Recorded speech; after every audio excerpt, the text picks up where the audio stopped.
El siguiente mensaje es una presentación del ministerio Tiempo de la Gloria de Dios.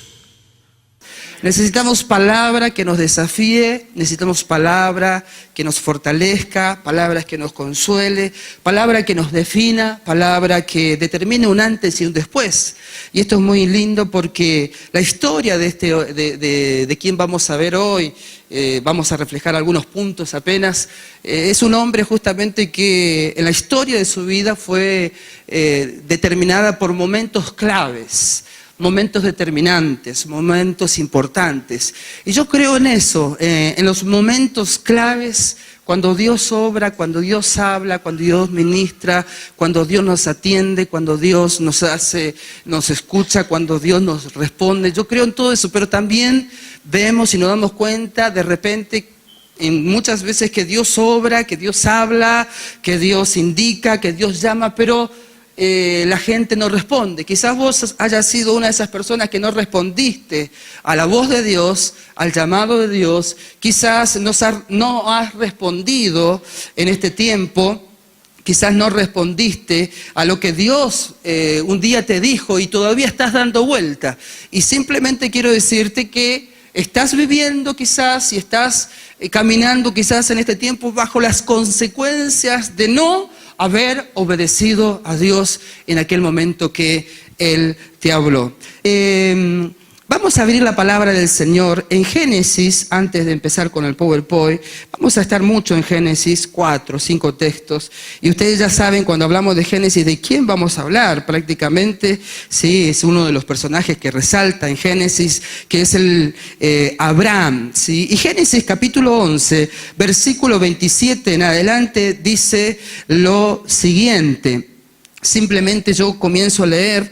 Allí están, dice, los descendientes de Taré. Y dice la palabra de Dios en Génesis capítulo 11, versículo 27 en adelante. Si usted lo tiene, me dice amén. Estas son las generaciones de Taré. Taré engendró a Abraham y Nacor y a Harán, y Harán engendró a Lot. Y murió Harán antes que su padre Tared en la tierra de su nacimiento, en Ur de los Caldeos. Y tomaron a Abraham y Nacor para sí mujeres. El nombre de la mujer de Abraham era Sarai, y el nombre de la mujer Nacor era Milca, ¿sí? Hija de Harán, padre de Milca y de Isca. Mas Sarai era estéril y no tenía hijo, y tomó Taré a Abraham su hijo, y a Lot hijo de Harán, hijo de su hijo, y a Sarai su nuera, mujer de Abraham su hijo, y salió con ellos de Ur de los Caldeos para ir a la tierra de Canaán, y vinieron hasta Harán, y se quedaron allí, y fueron los días de Taré 205 años, y murió Taré en Harán. Fíjense que esta parte de la Biblia que hemos leído, estos 5 versículos, está hablando de genealogía. Y cuando se habla de genealogía en la Biblia, de alguna manera, quizás para muchos les parezca aburrido, para muchos quizás no tenga mucho significado, pero mis queridos hermanos, la Biblia es mucho más literal de lo que nosotros pensamos. Cada coma, cada punto, cada nombre, cada número tiene un significado, tiene un trasfondo. ¿Qué es lo que quiero decir? ¿O por qué tuvimos que leer este texto? Simplemente porque habla de genealogía. Cuando se habla de genealogía, se habla de historia. Usted y yo, mi querido hermano, cada uno de nosotros tenemos una historia. Cada uno de nosotros tenemos una genealogía, alguien que nos antecedió, alguien que nació antes que nosotros y que de alguna manera luego permitió que nosotros naciésemos. Y en esas historias de vida, nosotros muchos no sabemos todo lo que aconteció, todo lo que decidió, pero esto es muy importante. No vamos a mirar al pasado atrás en este momento, pero quiero que miremos lo siguiente. Vamos a intentar mirar el futuro. Vamos a intentar y vamos a tratar de definir, de saber que lo que yo decida en este día va a determinar en bendición o maldición a aquellos que me van a seguir. ¿Se está entendiendo esto? De alguna u otra manera, sí, la historia de nuestra vida determina bendición o lo contrario. De alguna u otra manera, la decisión que yo tomo en mi pensamiento, mis acciones, mis palabras, mis queridos hermanos, están determinando futuro. Y en este caso puntual, a muchos de ustedes conocen conocen la historia de Abraham, yo no quiero profundizar en ella, pero sabemos, por ejemplo, su historia allí con su pariente Lot, cómo ambas historias familiares fueron completamente diferentes en el futuro. ¿A raíz de qué? De la obediencia, de la fe, de la consagración, de lo que Abraham hizo. Y hay algo que quiero en esta noche poder definir. Y Abraham en realidad hizo muchísimas cosas, pero hizo 4 cosas importantes, la cual quiero que nos podamos referir. Y simplemente quiero que usted pueda, si usted se acuerda de un argentino de aquí en adelante, en este caso yo, usted puede acordarse de la palabra altar. Repita conmigo, altar. Pero la palabra clave es altar. Y Abraham levantó 4 altares. Vamos a la palabra de Dios, Génesis capítulo 12, versículos 6 y 7. Ahí está el primer altar. Génesis capítulo 12, versículos 6 y 7 dice lo siguiente. Si usted ya lo encontró, me dice amén. Dice que pasó Abraham por aquella tierra hasta el lugar de Siquem, hasta el encino de Moré, y el cananeo, dice, estaba entonces en la tierra. Y apareció Jehová a Abraham y le dijo: a tu descendencia daré allí, a tu descendencia daré esta tierra. Y edificó allí un altar a Jehová, quien le había aparecido. Fíjense, en el versículo 7 está apareciendo el hecho, la acción que él hizo. ¿Qué hizo? Él edificó un altar. Miren, amados queridos, ustedes tienen un lema, ustedes tienen un desafío en este año. El desafío es justamente santidad y consagración. De alguna u otra manera, sí, yo creo que esta palabra en este día, ¿por qué no? Bajo gracia de Dios, pueda ser también un puntal para vuestras vidas, porque yo no veo nuestro crecimiento, no veo en nuestra manera de ver la vida cristiana, nuestra manera de desarrollar la vida cristiana, nuestra manera de crecer en el Señor, justamente que no sea sin santidad y consagración.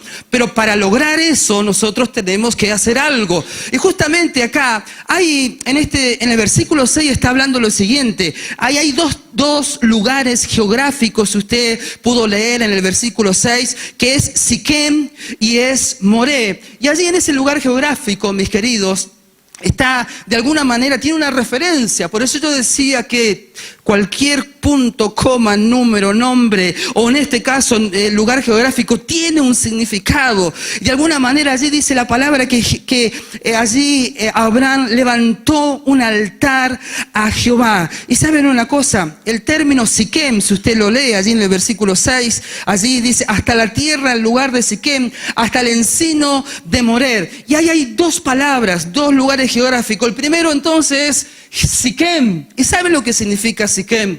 Siquem tiene un significado, un trasfondo, obviamente en el hebreo, que significa parte o porción. Y saben, la palabra Moré significa, también tiene un trasfondo allí en la raíz hebraica, tiene un trasfondo que significa maestro. Y esto yo entiendo que usted ya está discerniendo espiritualmente en esta noche. ¿Por qué? Porque este primer altar, nosotros, quiero llamarle, y quiero que juntos podamos compartir esto, le vamos a llamar el altar de la transformación. ¿Por qué es el altar de la transformación? Porque necesitamos justamente ser transformados. Necesitamos, quizás alguno que esté aquí, necesita literalmente convertirse. Quizás alguno necesita porque hace poco viene, quizás alguien le está hablando de Dios, quizás alguien en este tiempo ha recibido una palabra específica de Dios, pero todavía no se ha convertido, todavía no se ha entregado al Señor, todavía quizás no ha comenzado a experimentar esa transformación de vida, ese cambio de vida. ¿Saben por qué? Porque muchos todavía están en Siquem. Si nos acordamos, Siquem significaba parte o porción. Es decir, hay gente que viene a Dios pero no se deja transformar. Hay gente que viene a Dios pero no se entrega completamente, no se convierte, no hay un arrepentimiento, no hay una vida nueva, no deja de lado aquello justamente que pertenecía al mundo, no deja de lado aquello que realmente había estropeado su vida, había estropeado su familia, había estropeado su economía, no deja de lado todo eso, simplemente todavía está en Siquem. Es decir, solamente una parte parte y una porción le está dando a Dios y no le está dando todo. ¿Usted me está entendiendo? Por eso la palabra allí también dice que de un lado estaba Siquem y del otro lado estaba Moré. Justamente Moré significa maestro. Y entonces aquí viene ese significado hermoso para nosotros. Yo creo que si una persona quiere ser transformada, yo creo que si una persona quiere vivir en santidad, yo creo que si una persona quiere vivir allí en consagración, necesita entregar su vida por completo al maestro que es Jesús. Declarándose allí en Moré, ese altar de transformación. Esto es hermoso, ¿por qué? Porque ninguna persona que pueda entender, pueda discernir, pueda darse cuenta de lo que ha experimentado en su vida, ¿sí? Es decir, la mano de Dios, la voz de Dios, la sanidad de Dios, el milagro, la restauración. Ninguna persona que haya experimentado eso debe dejar de lado la oportunidad de ser transformado por Dios. Usted y yo somos testigos de mucha gente que ha recibido sanidad y hoy no está en el camino de Dios. Muchos de nosotros somos testigos porque hemos clamado como el pastor clamaba en esta noche, clamando por milagros, clamando por necesidades, clamando por las personas. Y ellas recibieron el beneficio de Dios, pero no han sido transformados por Dios. Y eso es una decisión personal. Por eso yo decía hoy, necesitamos tomar una decisión. A partir de hoy, me convierto a Cristo. A partir de hoy consagro mi vida. A partir de hoy declaro santidad sobre mi vida. A partir de hoy estaré estableciendo este altar en mi vida llamado el altar de la transformación. ¿Cuántos decimos amén? Necesitamos ser transformados por Él. Sí. Podemos encontrar innumerables textos de la palabra de Dios acerca de lo que significa nuestro nuevo nacimiento, nuestro crecimiento, nuestro renunciamiento, nuestro quebrantamiento, todo lo que significa ese crecer en Cristo, ese depositar nuestra vida en ese verdadero maestro. ¿Saben por qué, amados? Porque muchas veces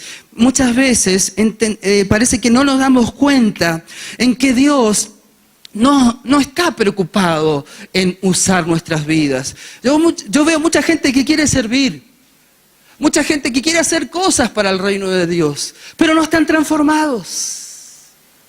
Mucha gente que quiere hacer cosas para el reino, quiere ser parte, le gusta esto, aquello, las cosas que se plantean, que se desarrollan, que se anuncian, los proyectos, los sueños, los emprendimientos, pero no han sido transformados. Y entonces ellos dicen, yo puedo hacer esto, yo puedo colaborar, pero ¿saben una cosa? Dios no está interesado en usar nuestra vida. Lo que a Dios más le interesa es cambiar nuestra vida.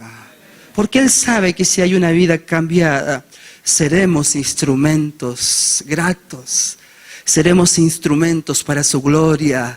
Por eso, amados queridos, el primer altar es que necesitamos pasar por ese altar de la transformación. El segundo altar es el altar que está en Génesis capítulo 12, versículo 8. Allí, seguido el texto dice, luego se pasó de allí a un monte al oriente de Betel y plantó su tienda, teniendo, dice, a Betel, a occidente, y a Jai al oriente. Y fíjense lo que dice el texto allí, cómo continúa. Y edificó allí altar a Jehová e invocó el nombre de Jehová. Aleluya. Yo quiero que podamos interpretar, quiero que en esta noche podamos llevar esta palabra para nuestras vidas. ¿Saben por qué? Porque le vamos a denominar a este altar, no dice el nombre en la Biblia, pero podemos interpretar de acuerdo a lo que la palabra está fluyendo, y de alguna u otra manera le vamos a llamar el altar de la dependencia. ¿Por qué le vamos a llamar al segundo altar que Abraham edificó el altar de la dependencia? Bien lo dice el texto. Allí hay dos figuras geográficas también. A occidente dice que estaba Betel, ¿sí? y a oriente estaba Jai. Y aquí tan interesante, sabemos lo que significa Betel. ¿Betel qué significa? Casa de Dios.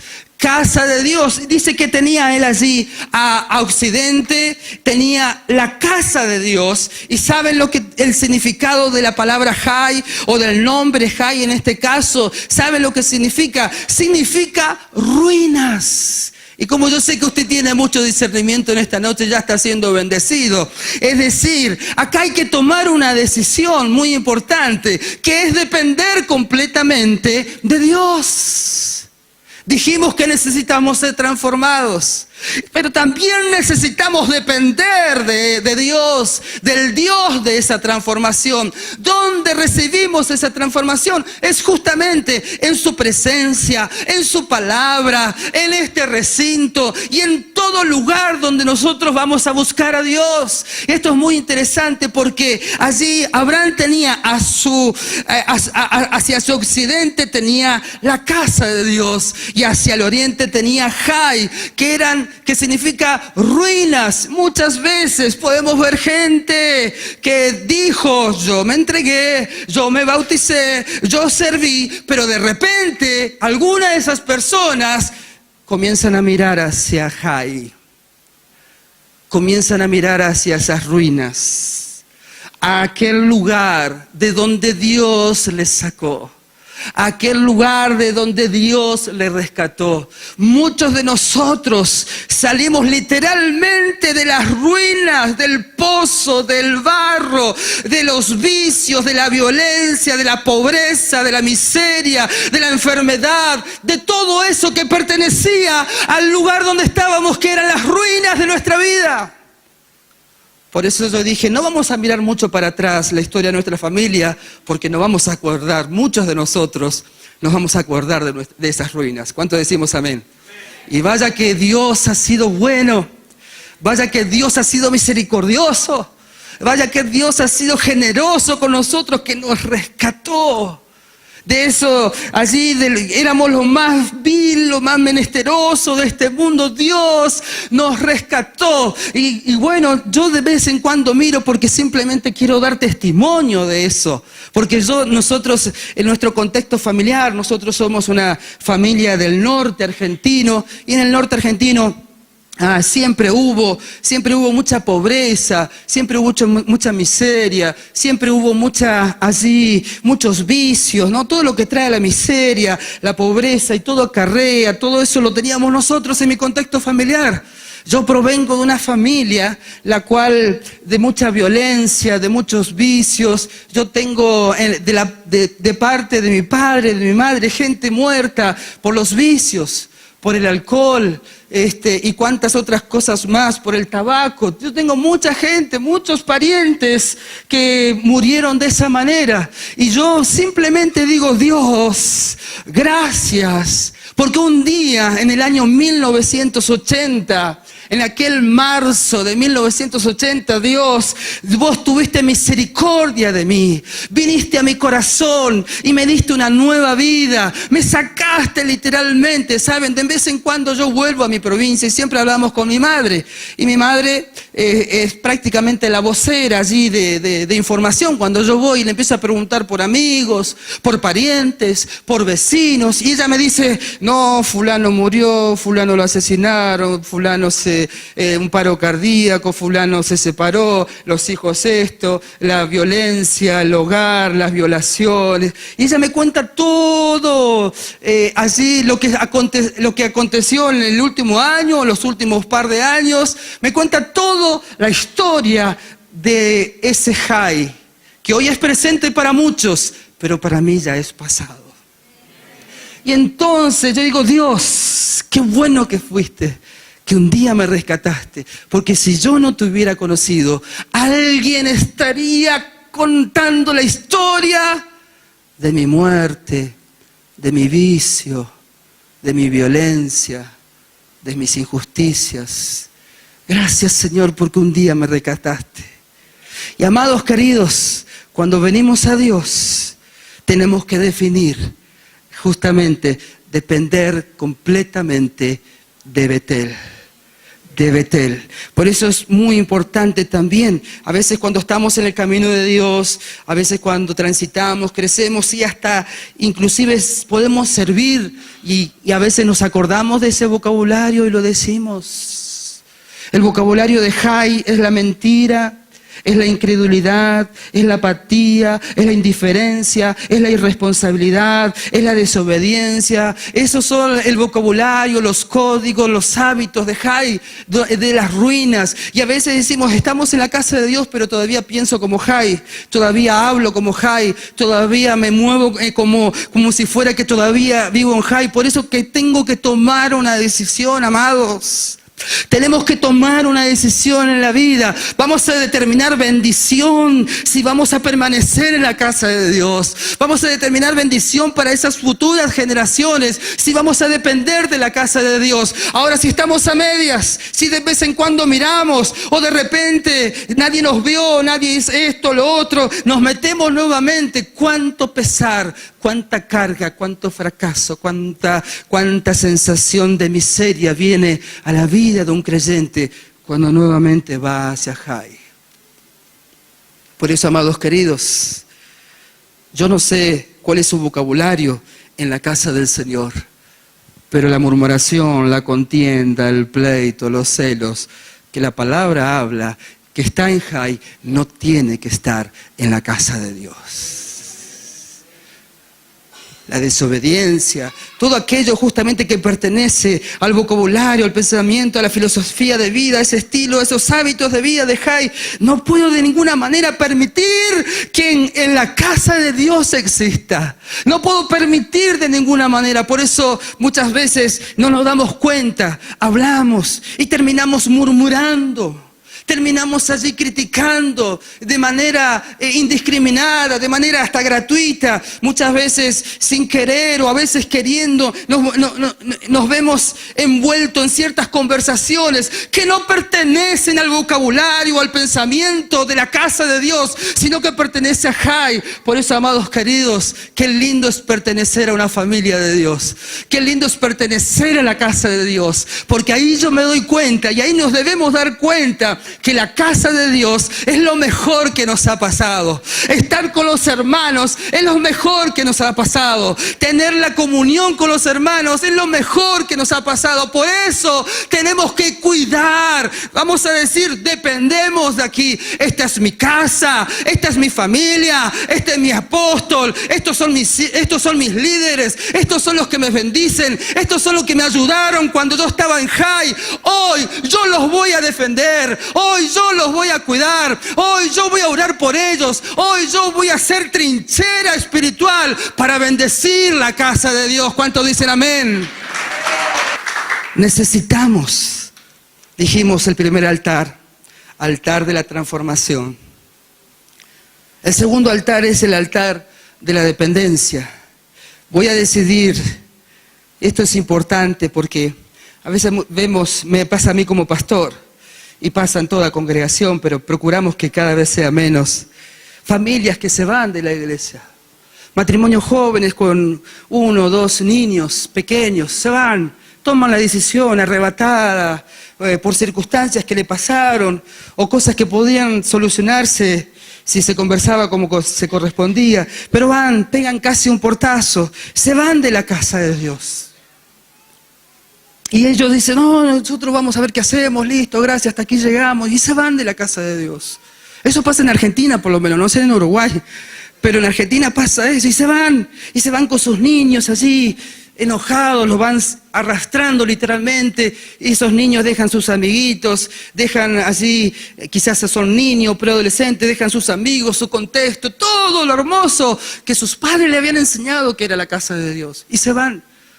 Y algunos de ellos no se van a otra iglesia. Dicen, no, vamos a esperar, vamos a ver, vamos a orar, a ver qué es lo que Dios nos muestra. Y esas frases, esas decisiones se van enfriando, ya no oran, ya no leen la Biblia, ya sus hijos comienzan a crecer, crecen en este mundo de la era digital, con internet, con la televisión, con la calle, con la música, todo van creciendo. Y entonces de repente 2 o 3 o 5 años más adelante dicen, yo creo que es tiempo que volvamos a la iglesia.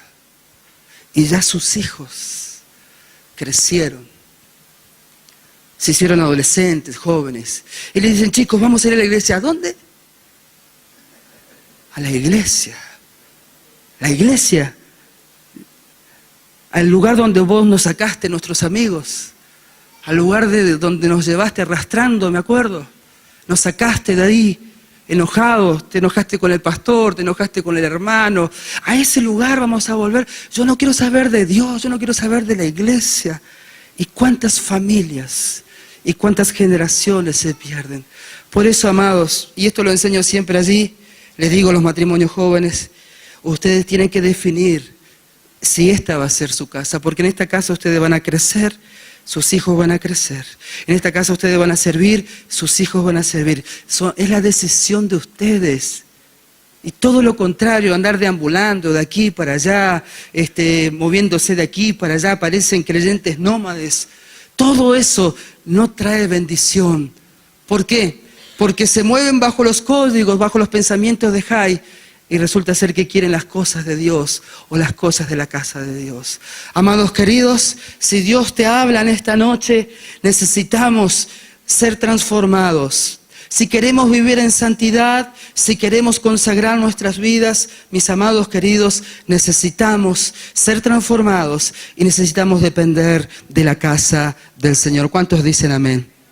El tercer altar está allí en Génesis capítulo 13, versículo 18, dice allí, Génesis capítulo 13, versículo 18, ¿lo podemos leer? Amén. Allí nomás está, en el último versículo del capítulo 13, Abraham pues, removiendo su tienda, vino y moró en el encinar de Mamre, que está en Hebrón, y edificó allí un altar a Jehová. Y este es el tercer altar, y justamente es el altar de la fidelidad. Le vamos a nombrar así, dado la enseñanza, dado la palabra. ¿Por qué, mis queridos hermanos? ¿Por qué, mis queridos? Porque simplemente Mamre, justamente que es el primer término geográfico que allí aparece, es justamente, significa, tiene su raíz y significa firmeza. Y también Hebrón tiene otro significado, también tiene un trasfondo allí hermoso, que significa alianza. Saben, la fidelidad es un atributo de Dios. Ustedes saben, Dios es infinito en atributos, pero podríamos mencionar algunos básicos, y uno de ellos es la fidelidad. De hecho, sabemos que Dios es santo, que Dios es amor, que Dios es justo, que Dios es fiel, ¿sí? Entonces, la fidelidad es justamente un atributo de Dios, y como atributo de Dios es transferible para cada uno de nosotros.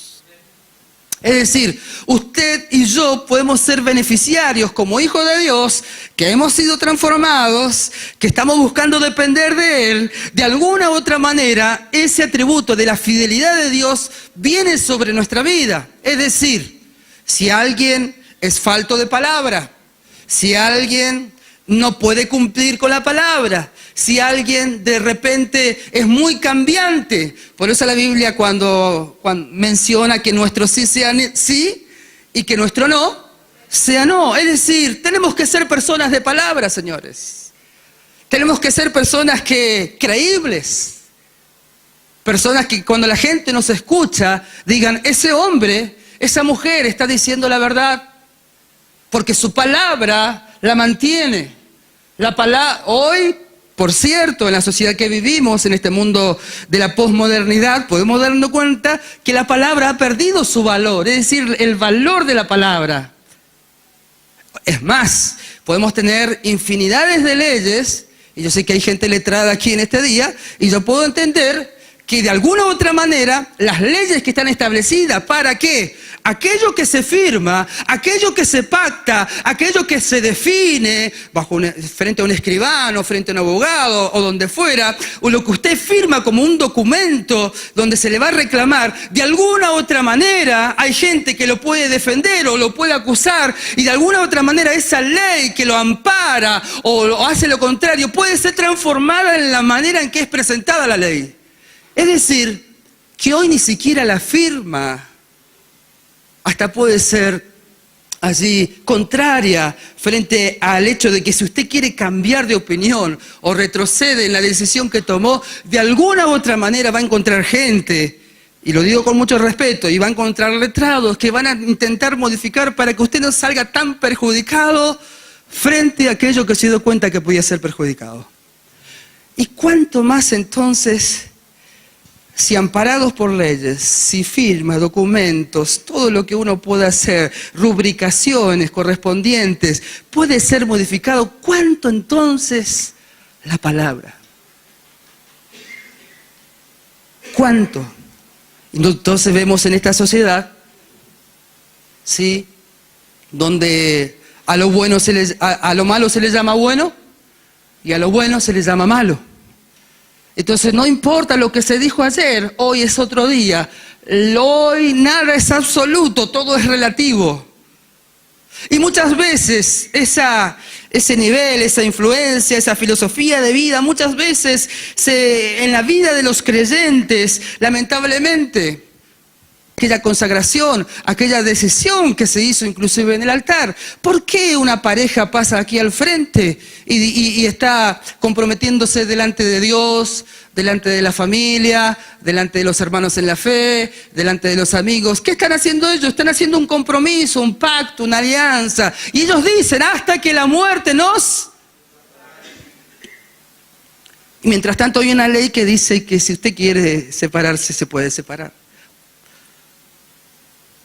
Y entonces, mis queridos amigos, ¿sí?, entonces vemos como en la palabra, la capacidad de compromiso, la capacidad de entrega, la capacidad de consagración, la capacidad de fidelidad, parece ser que se ha desvalorizado.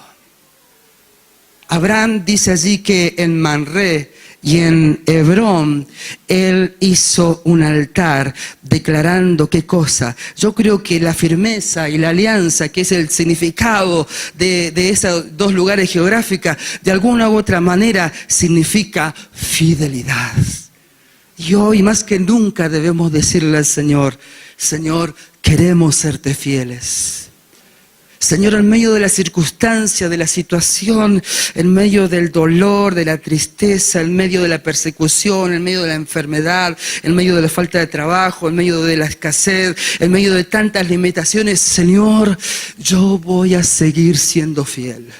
Señor, pase lo que pase, Señor, vos tenés asegurada mi fidelidad hacia vos. Señor, pase lo que pase. Amados queridos, la palabra de Dios también allí en el Antiguo Testamento, en Habacuc, ¿sí?, un texto también muy conocido, usted lo tendrá allí. Habacuc capítulo 2, versículo 3 dice, aunque la visión se tardara, aunque la visión tardará aún por un tiempo. Repita conmigo, por un tiempo. ¿Cuánto es ese tiempo, Señor, que tengo que esperar? ¿Cuánto es ese tiempo, Señor? Hago esta pregunta porque quizás alguno de ustedes se la está haciendo, porque quizás se sienta que está cansado. Hago esta pregunta quizás porque algunos de ustedes los brazos están caídos.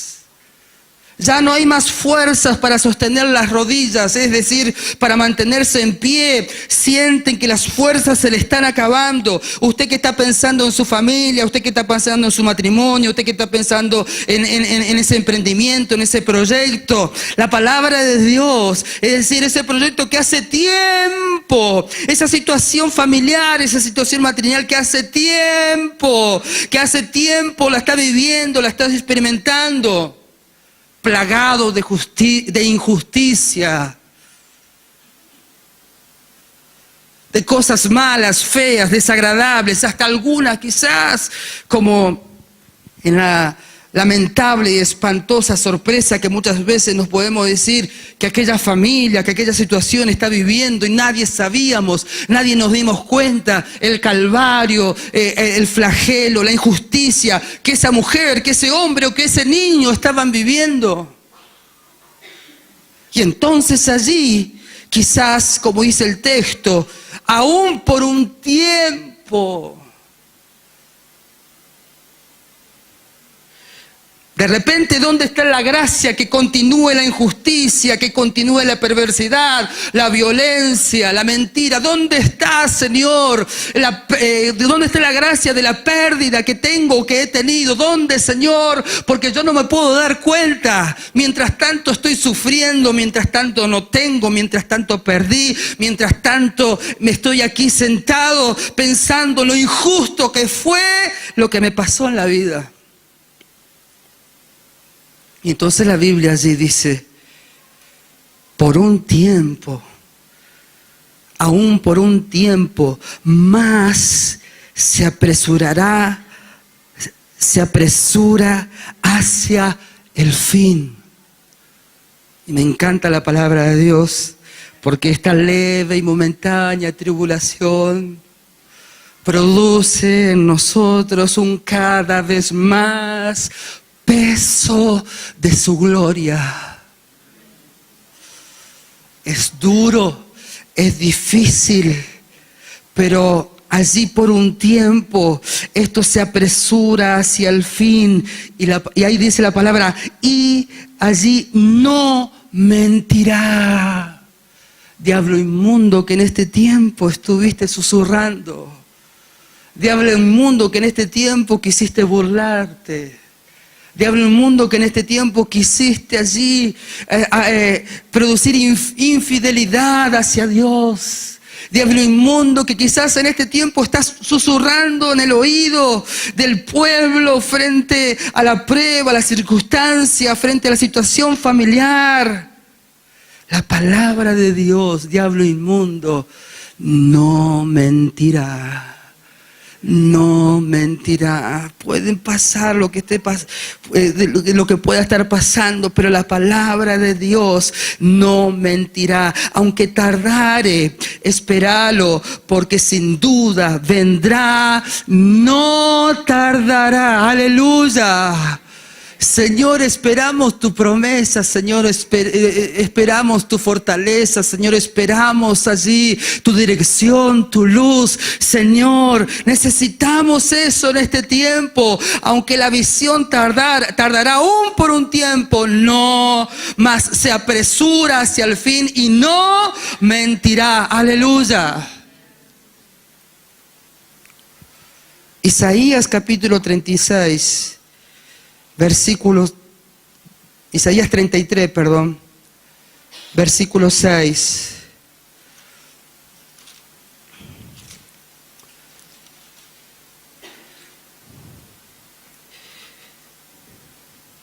Y reinarán en tus tiempos la sabiduría y la ciencia, y abundancia de salvación. Y el temor de Jehová será su tesoro. Y esto es palabra de Dios, amados queridos.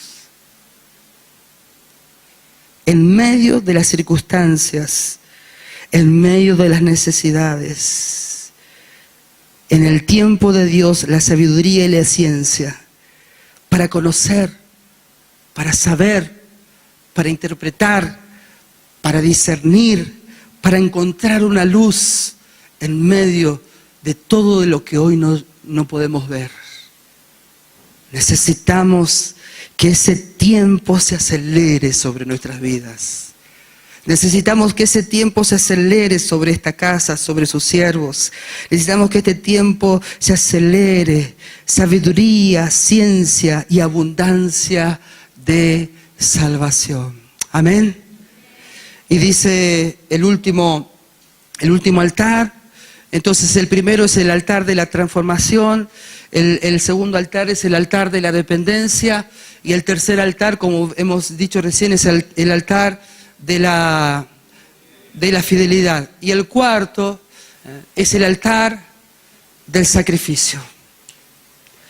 Y entonces allí podemos ver en la palabra del Señor, en Génesis capítulo 22, una historia increíblemente sobrenatural frente al hecho.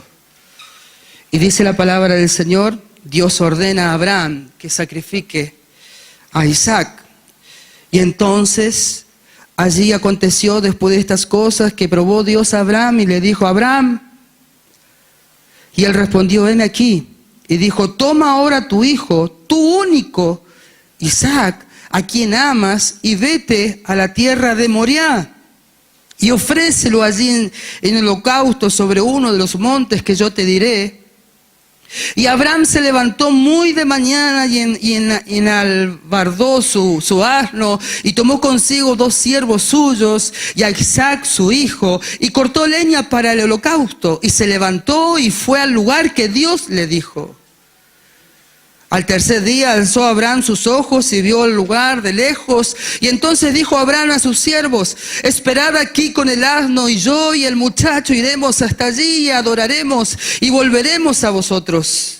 Y tomó Abraham la leña del holocausto y lo puso sobre Isaac su hijo, y él tomó en su mano el fuego y el cuchillo, y fueron ambos juntos. Entonces habló Isaac a Abraham su padre y dijo: Padre mío. Y él respondió: heme aquí, mi hijo. Y él dijo: he aquí el fuego y la leña, mas ¿dónde está el cordero para el holocausto? Y respondió Abraham: Dios se proveerá de cordero para el holocausto, hijo mío. E iban juntos. Y cuando llegaron al lugar que Dios le había dicho, edificó allí Abraham un altar. Y compuso la leña, y ató a Isaac su hijo, y lo puso en el altar sobre la leña. Y extendió a Abraham su mano, y tomó el cuchillo para degollar a su hijo. Entonces el ángel de Jehová le dio voces del cielo, desde el cielo, y dijo: Abraham, Abraham. Y él respondió: heme aquí. Y dijo: no extiendas tu mano sobre el muchacho, ni le hagas nada, porque ya conozco que temes a Dios, por cuanto no me rehusaste tu hijo, tu único. Entonces alzó Abraham sus ojos y miró, y aquí a sus espaldas un carnero trabado en un zarzal por los cuernos, y fue Abraham y tomó el carnero y lo ofreció en holocausto en el lugar de su hijo. Y llamó así Abraham el nombre de aquel lugar: Jehová proveerá. Por tanto se dice hoy: en el monte de Jehová será provisto. Pero, amados queridos, la parte central de, por lo menos el nombre que nosotros le vamos a poner allí a este altar, justamente es el altar de sacrificio. Y ahí hay un término, el término justamente es Moriah, el lugar donde Dios le estaba llamando, el lugar donde Dios estaba diciéndole lo que tenía que hacer, que era sacrificar a su hijo, era Moriah. Y eso significa profunda amargura. Yo quiero que nos pongamos de alguna u otra manera en el lugar de Abraham. Como no nos podemos poner, de hecho, en el lugar de personas que han experimentado dolor, sufrimiento, grandes pérdidas. No nos podemos poner aquellos que no experimentamos ese dolor que se ha experimentado, que se está experimentando. No nos podemos poner en el lugar de una persona de ninguna manera. Tampoco podríamos ponernos allí en el pensamiento o en la actitud de Abraham. Podemos ver el desarrollo en la actitud de Abraham como un hombre de fe, como un hombre obediente, pero también un hombre humano. Porque allí estaba despertándose, estaba de alguna manera allí en ese ámbito de las primeras cosas del día. De repente Dios habla y le está pidiendo algo que era completamente ilógico, algo era completamente irracional, algo completamente injusto, algo completamente doloroso, algo completamente allí muy difícil para cualquier ser humano. Conocemos la historia de la promesa de Dios para con Abraham, para con su esposa. Conocemos los relatos bíblicos donde la descendencia de Abraham iba a ser así tan incontable como la arena del mar. Conocemos todos esos relatos bíblicos, mis amados queridos. Y entonces sí podríamos pensar un poquito como Abraham. De repente Dios le pide, Dios le está demandando algo, y de repente allí en esa obediencia, en esa entrega, en esa decisión y en esa obediencia, él pensó, y hasta podemos imaginarnos, ¿por qué no? Si Dios había sido tan fiel en dar herencia de sus mismos genes, herencia allí a un hombre mayor y a una mujer mayor, estéril. Dios cumplió con su promesa dando ese hijo, y ahora de repente, sí, ellos vieron cumplido, pero de repente ahora toda esa multitud de herencia que iban a tener, iba a haber plan. ¿Cómo iba a ser eso? Y entonces, amados queridos, no por nada, el monte donde Abraham tenía que subir significaba profunda amargura. Esa profunda amargura que quizás en este tiempo, no es quizás, porque el precio es alto. El precio que el apóstol y su familia y la iglesia es alto. Es altísimo. Y entonces, de repente y de momentos como Abraham y como cualquiera que experimenta este nivel de pruebas, hay una sensación de una profunda amargura. Amamos a Dios, le creemos a Dios, le obedecemos a Dios, pero somos humanos. Y entonces también sentimos profunda amargura en medio de tan alto precio como la vida de este hijo llamado Isaac, que tenía que ser entregado como ofrenda a Dios. Era un hombre, cierto, pero era un hombre consagrado. Era un hombre de fe que había visto a Dios obrar. Era un hombre obediente que estaba dispuesto a aceptar la voluntad de Dios. Y entonces, de repente puede haber profunda amargura.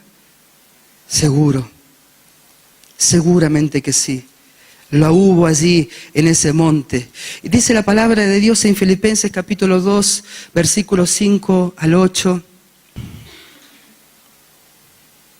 Capítulo 2, versículos 5 a 8, dice: haya pues en vosotros este sentir que hubo también en Cristo Jesús, el cual, siendo en forma de Dios, no estimó el ser igual a Dios como cosa que aferrarse, sino que se despojó a sí mismo, tomando forma de siervo, hecho semejante a los hombres, y estando en la condición de hombre, se humilló a sí mismo, haciéndose obediente hasta la muerte y muerte de cruz, por lo cual Dios también le exaltó hasta lo sumo y le dio un nombre que es sobre todo nombre, para que en el nombre de Jesús se doble toda rodilla de los que están en los cielos y en la tierra y debajo de la tierra, y toda lengua confiese que Jesucristo es el Señor, para la gloria de Dios Padre. ¿Qué vemos en este texto? Vemos reflejado también lo que Jesús hizo, despojándose, y la Biblia nos alienta a nosotros que exista ese mismo sentir. Yo creo, amados queridos, que si no nos despojamos, no hay respuesta frente a lo que Dios quiere de nosotros. Porque nosotros somos a veces mezquinos, a veces nosotros somos egoístas, ¿no? A veces siempre estamos pensando primero para nosotros. ¿Está mal eso? No está mal eso. Sobre todo pensar lo primero para la mesa de mis hijos, pensar para mejorar nuestra vida, y queremos que lo que hacemos tenga su fruto. Pero muchas veces caemos en ese tema del egoísmo, ¿no es cierto? Y a veces cuando hay una señal de parte de Dios, a veces cuando Dios habla, a veces cuando Dios nos pide algo, siempre estamos allí poniendo un pero, poniendo justificativos, ¿sí? Cuestionando muchas veces lo que Dios hace, dice o establece. Y yo creo, amados queridos, yo creo bajo gracia y bajo lo que el Espíritu Santo tiene para nosotros en este día, yo creo que va a ser necesario que en esta noche todo aquello que vos consideres que es un alto precio, Yo creo que tenés que entregárselo al Señor. Entregárselo al Señor. Consagrarlo. Soltarlo delante de la presencia del Señor. Haya pues este sentir que hubo en Cristo Jesús. Jesús tuvo sensaciones también. Trato de decir con mucho respeto esto y no quiero ser blasfemos, pero hasta quizás una actitud con esta característica de no querer hacer lo que Dios estaba determinando. Conocemos la palabra cuando Él dijo: Padre, si es posible, pasa de mí esta copa. Su condición humana, su condición humana, ¿sí?, estaba allí. Y vos y yo somos humanos. No queremos sufrir, no queremos perder, no queremos entregar muchas veces. Por eso, amados queridos, quizás Dios en este tiempo, no es que quizás, yo creo que es así, y con mucho temor delante del Señor, Dios les ha pedido a ustedes lo mejor de ustedes. Lo mejor de ustedes les ha pedido. Lo mejor de ustedes en el contexto de vida familiar, de vida espiritual. Les ha pedido lo mejor de ustedes. Y eso duele. Un altar de sacrificio. Y decirle: Señor, te entregamos este sentimiento. Te entregamos este dolor. Te entregamos lo que parece que perdimos, pero que vos lo estás disfrutando, Señor. Yo quiero que cerremos nuestros ojos.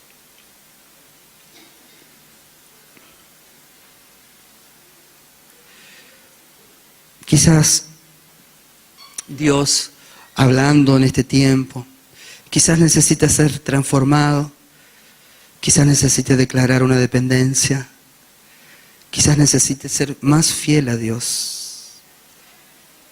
Quizás necesitas sacrificar aquello que tanto te duele, te inquieta o que crees que es tuyo.